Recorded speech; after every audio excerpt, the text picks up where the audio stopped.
Halo Rebahaners, dimanapun kalian berada, bagaimana kabarnya? Di video kali ini gue bakal membawakan film action trailer berjudul The Roundup No Way Out yang dirilis pada tahun 2023. Film ini kembali mengikuti kisah Ma Seok-do, seorang detektif yang dikenal dengan cara kerjanya yang keras dalam memberantas para pelaku kejahatan. Kali ini Seok-do harus menghadapi kasus peredaran narkoboy yang melibatkan kelompok kriminal Korea dan Yakuza Jepang. Penasaran bukan? Jadi daripada banyak bacot di awal, mari kita masuk ke ceritanya.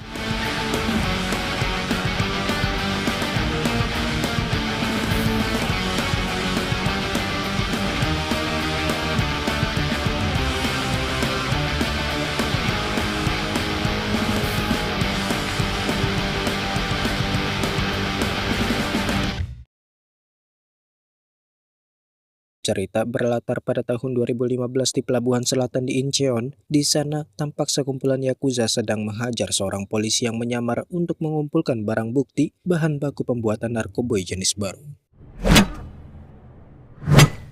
Setelah menghabisi polisi tersebut, salah satu bawahan Tomo dihajar karena telah lalai membawa seorang polisi. Di situ, Tomo juga memberitahu Jo agar lebih berhati-hati karena bos Yakuza Jepang bernama Ichigo mulai mencurigai mereka.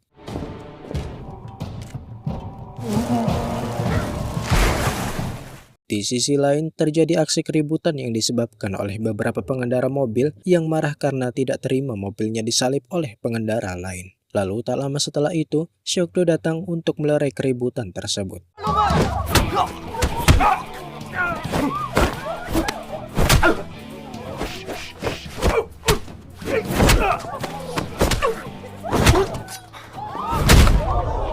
Saat berada di kantor, rupanya orang-orang yang dihajar Seok-do merupakan kelompok gangster jalanan yang sudah dicari bosnya selama setahun. Tak lama kemudian, setelah mereka mendapat hadiah dari bosnya, mereka menerima sebuah kasus di Cheongdam. Menurut keterangan, ditemukan jasad seorang wanita berusia 28 tahun yang jatuh dari lantai 8. Ada dugaan kalau kejadian tersebut merupakan tindakan pembunuhan berencana oleh pacarnya sendiri. Selain itu, ditemukan juga botol alkohol dan sidik jari pelaku di TKP. Namun masalahnya, tidak ditemukan CCTV di sekitar lokasi. Setelah melakukan otopsi pada jasad tersebut, dokter menyimpulkan bahwa korban mengalami overdosis akibat narkoboy jenis baru yang bisa berakibat fatal bagi siapa saja yang mengkonsumsinya. Kecurigaan itu semakin menguat ketika teman korban yang turut selamat mengaku bahwa saat berada di dalam klub, ada seseorang yang diam-diam memasukkan sesuatu ke dalam minumannya. Di sisi lain, klub yang dimiliki oleh 3 orang, salah satunya bernama Lee Sang-chul, menolak memberikan akses rekaman CCTV kepada polisi. Karena merasa ada sesuatu yang mencurigakan, Seok-do kemudian menyusun rencana untuk mendatangi klub tersebut pada malam harinya dengan bantuan salah seorang pegawai klub yang telah mereka bayar. Lalu saat berada di dalam, Seok-do berencana pergi ke lantai 2, namun dicegah oleh salah seorang penjaga.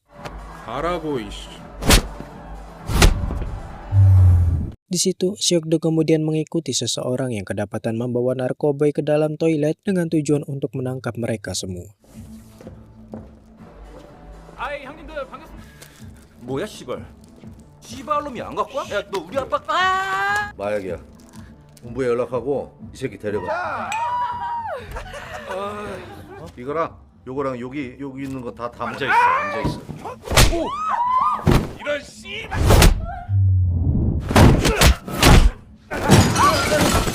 야, 아 씨발 너네 사장 어디 있어?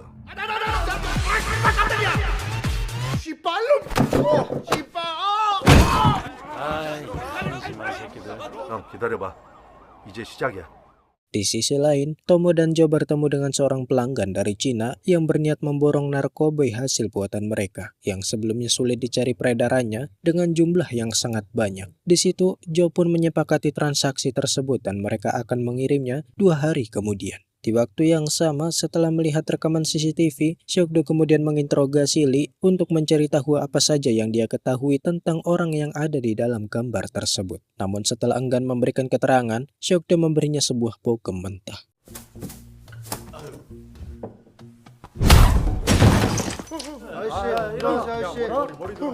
Barulah Lee mau buka suara kalau ternyata orang yang ada di gambar tersebut merupakan anggota Yakuza bernama Hiroshi, sekaligus pengedar narkoba di lingkungan tersebut. Dari keterangan itu, kapten sendiri yang akan menangani Hiroshi, sementara Shogo dan timnya menuju ke bar milik Jung, seorang wanita pecandu sekaligus pengedar narkoba di Gangnam. Tapi setelah menerobos masuk, Shogo langsung menghajar bawahan Jung setelah memaksa mereka keluar.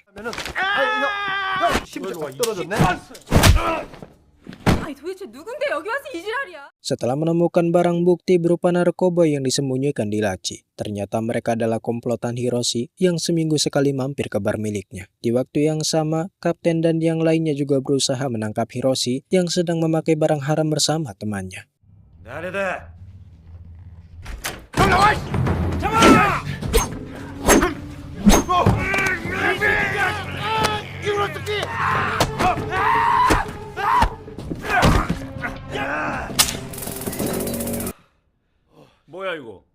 Setelah mendapatkan narkoba tersebut yang rencananya akan dikirim kepada pelanggan, sang kapten sangat antusias dengan hasil buruan mereka dan berencana mengajak semuanya berpesta malam nanti.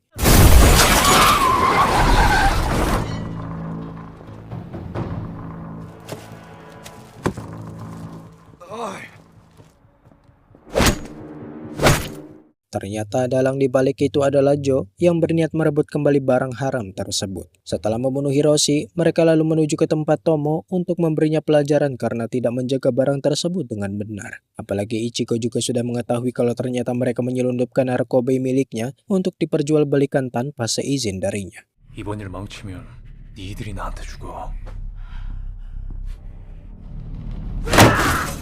Sementara itu, seorang bos importir bernama Yang Ho yang biasa menyelundupkan barang haram sekaligus partner Tomo mendapat kabar kalau ternyata Tomo sedang dalam perjalanan. Di situ ia sudah menyiapkan uang setoran dari hasil impornya untuk diserahkan pada Tomo. Di sana, Tomo kemudian menyuruh Yang Ho untuk mengelola wilayah Hiroshi sekaligus melupakan barang haram yang akan dikirim ke Cina. Di sisi lain, ketika Shogo sedang menjenguk mereka, tiba-tiba saja seseorang mendatangi Shogo untuk memberitahukan sebuah kasus yang sangat dicurigai di lingkungan kepolisian Guryong. Terlebih lagi, foto senjata yang merupakan milik bosnya dulu juga ditemukan di rumah Hiroshi. Dari pembunuhan terhadap kepala polisi sebelumnya, diketahui kalau narkoba tersebut sebetulnya sudah lama dihentikan peredarannya. Namun setelah para Yakuza mendapat partner baru, mereka mulai memproduksi kembali dengan skala masif. Setelah mendengar hal itu, mereka lalu menemui Joe yang ternyata merupakan anggota kepolisian untuk menanyakan sesuatu perihal kasus yang sedang mereka selidiki terkait para Yakuza tersebut. Namun obrolan itu justru membuat Shogo geram dengan tingkah laku Joe yang mencoba menutup-nutupi sesuatu. Setelah itu, mereka lalu pergi menuju ke seorang informan yang direkomendasikan Donggu, seorang bernama Chorongi, sekaligus pemilik salah satu klub malam. 뭐야 저 씨발놈이. 야! 다 빼라고! 아이씨. Dari informasi yang mereka dapat, diketahui juga beberapa anggota Yakuza yang ternyata Tomo dan Yang Ho selalu datang ke klubnya untuk mengedarkan narkoba dan membuat onar di sana. Dari situ mereka kemudian mendatanginya untuk meringkus semuanya.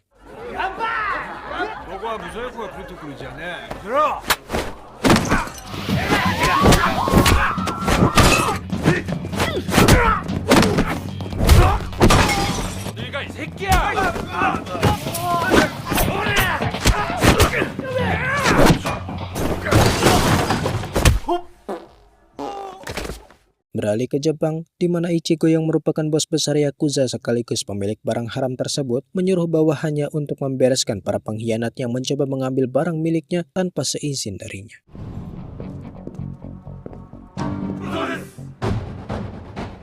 Di waktu yang sama, Joe kemudian mendapat ancaman setelah barang yang mereka pesan belum juga dikirim. Tak lama kemudian, Tomo memberitahu Joe untuk berhati-hati karena Ichigo sudah mengirim seseorang untuk memburu mereka. Oleh karena itu, Tomo berniat menyembunyikan narkoba tersebut ke suatu tempat. Sementara itu, di kediaman Tomo, semua anak buahnya dihabisi oleh Riki yang merupakan orang suruhan Ichigo.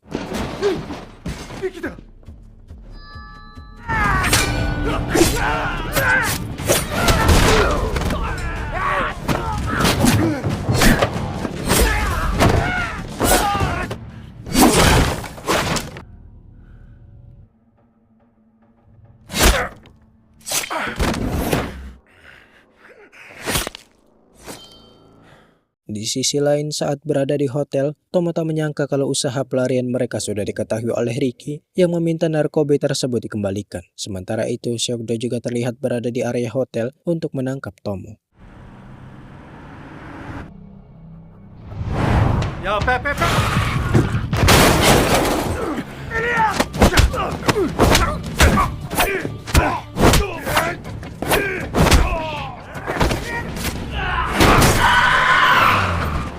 마사, 아이고 놈스러워. Setelah kejadian itu, ada 2 orang yang tewas dari pihak pelaku, sementara mereka yang terluka segera diobati. Di seberang jalan, Jo juga ikut memantau keadaan sekitar dan baru mengetahui kalau ternyata Tomo sudah ditangkap oleh Ricky berdasarkan rekaman CCTV yang mereka dapatkan. Di waktu yang sama, Tomo sedang dihajar oleh mereka sebelum akhirnya dibunuh setelah enggan memberitahukan lokasi barang haram tersebut. 薬があるところ全部探せ。ジソンチョル。 Esok harinya, Tomo kemudian ditemukan sudah dalam keadaan mati. Kabar itu juga diketahui oleh Seokdo sambil menginterogasi Sang-ho untuk mencari tahu identitas orang-orang yang sebelumnya menyerang mereka. Di situ, Sang-ho menjelaskan kalau Reiki adalah gangster kiriman Ichigo yang ditugaskan untuk memburu Tomo dan 1 orang misterius yang terlibat dalam menyembunyikan sejumlah besar narkoba tersebut. 나쁜 놈들은 잡아야. Sementara itu, pada pukul 2 dini hari, bawahan Jo terlihat sedang menggeledah kediaman Tomo untuk mencari narkoba tersebut, tanpa tahu kalau ternyata Ricky juga sedang memburu mereka.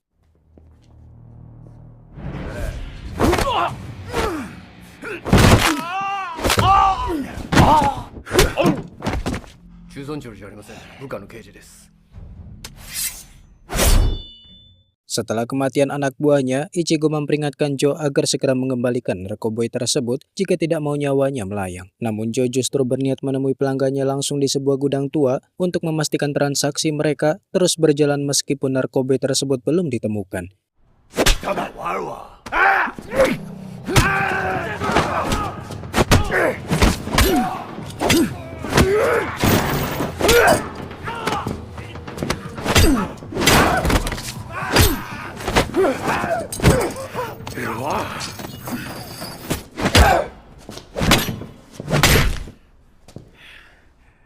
회장님이 내 약 사는 거야.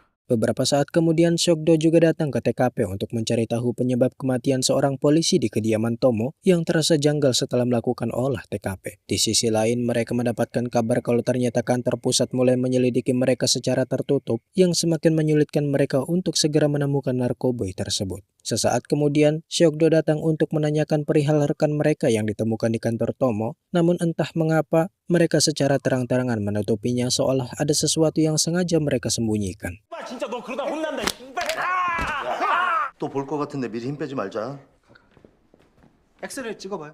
Untuk membuktikan kecurigaan terhadap Jo atas dugaan keterlibatannya dalam kejahatan tersebut, Sang-ho kemudian membawa mereka menuju ke tempat kapal pesiar milik para Yakuza yang sudah lama ditutup. Setibanya di sana, Seokdo justru bertemu dengan kelompok yang menghajar mereka sebelumnya. 나가라고.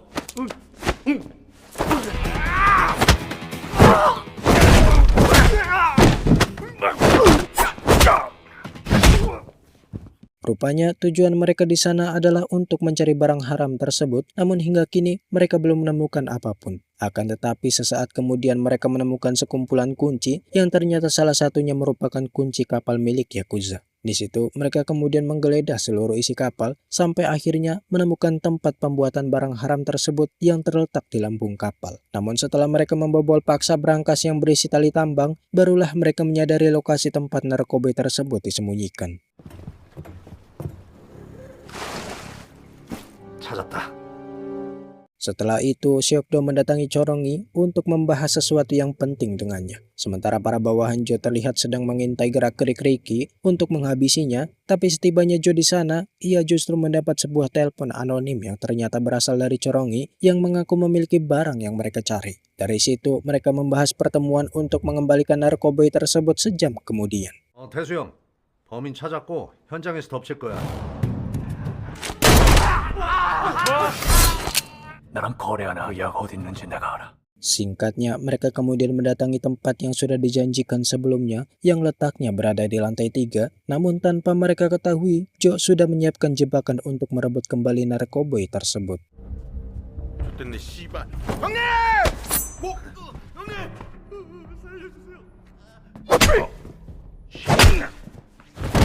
아게로. 양 여기 있지.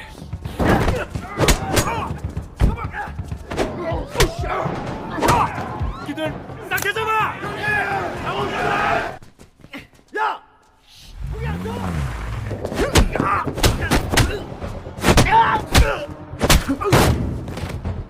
Setelah dibohongi, Shogo kemudian dihajar oleh mereka untuk memberitahukan lokasi narkoba tersebut. Tak lama kemudian, Joe menelpon Ricky untuk memberitahukan kalau ternyata barang yang mereka cari ada bersama mereka.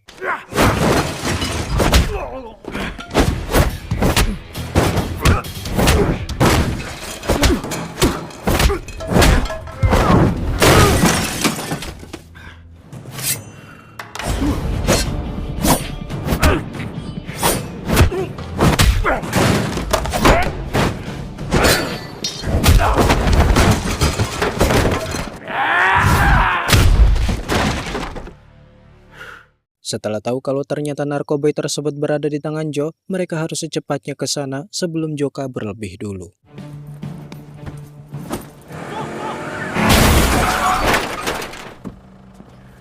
짜잔.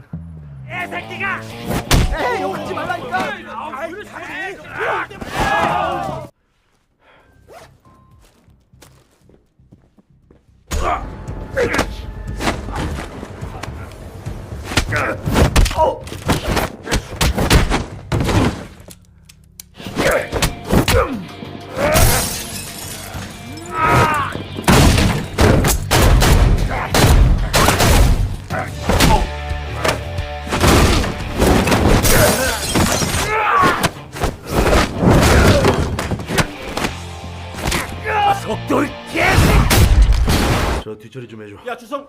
흑마약 하이퍼를 국내로 들여와 전국으로 유통한 Tamat. Sekian dari saya, jangan lupa subrek dan sampai jumpa di video selanjutnya.